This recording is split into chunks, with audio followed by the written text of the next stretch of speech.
Hello friends, welcome or welcome back to Get Ready with America. My name is SJ, and this month I'm getting you ready for next year's elections state by state. This video will be discussing Connecticut, where they have races for U.S. Senator, governor in the row offices, and the entire legislature happening next year. My eye look will be inspired by the number 2 seed UConn women's basketball team, who were represented by 7 alumna and a current player at the Tokyo Olympics team. If you want to watch any other 2022 state preview videos, I'll have my Votemas playlist linked below, where you'll also find links to more information about the elections in Connecticut. Standard disclaimer, this video was filmed and posted in December 2021. I hope the vast majority of the information I'm sharing will still be relevant whenever you're watching this up to the state's primary date, but we've all seen weird and sudden things happen in campaigns in the last couple years, so something in this video could be outdated at this point.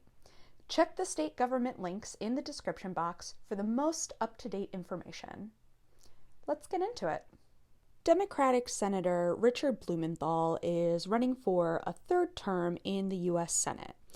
If you also feel like you've heard his name for forever, I'll first remind you, like I remind myself all the time, that a single U.S. Senate term is 6 years, so he's already served for 12 years. Prior to that, he was the Attorney General of Connecticut for 2 decades, where he was a lead in several multi-state lawsuits, including against the tobacco industry and Microsoft.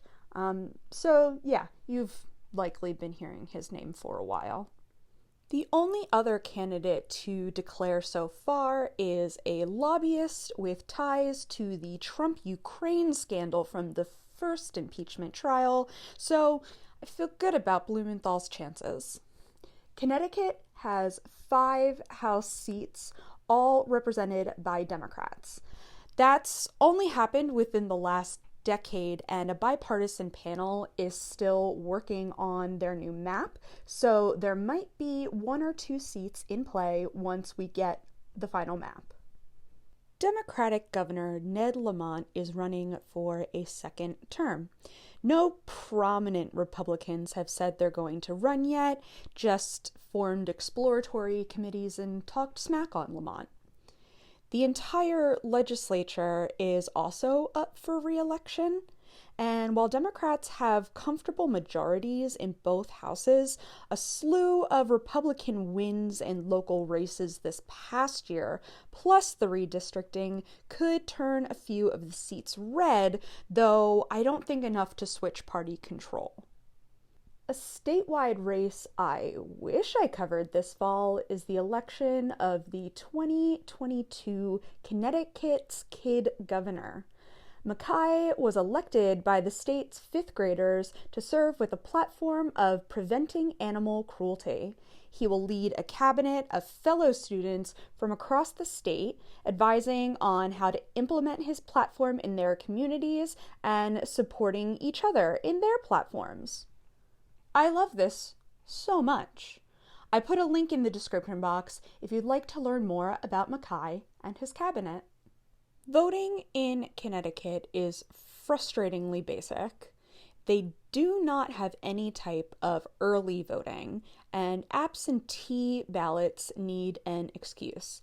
The primaries are closed, meaning you have to be registered with the specific party to vote in their primary, and in Connecticut, if you're a registered voter who would like to claim an affiliation or switch parties, the deadline to do that is 3 months before the primary. Meanwhile, the deadline for new voters to register is 5 days before the election. Let me give you some dates. Primary day is August 9th. The deadline for new voters to register is August 4th. And the deadline for registered voters to switch parties is May 9th. Convicted felons are able to re-register upon their release from confinement. And that's the look. Please be sure to check the description box for the playlist of all my Votemas videos, as well as links to learn more about voting in Connecticut. I'll be covering all 50 states and DC over the month of December, so stay tuned to learn more about your state. Engaging with this video is fun and helps me in the algorithm, so please like this video right there and leave a comment with what your 5th grade kid governor platform would have been. I was super into hysteria, so it probably would have been something about making that part of the statewide curriculum. Might have kept it on the air. Subscribe to the channel so the next Votemas video shows up right in your feed. Thanks, and I'll see you again soon.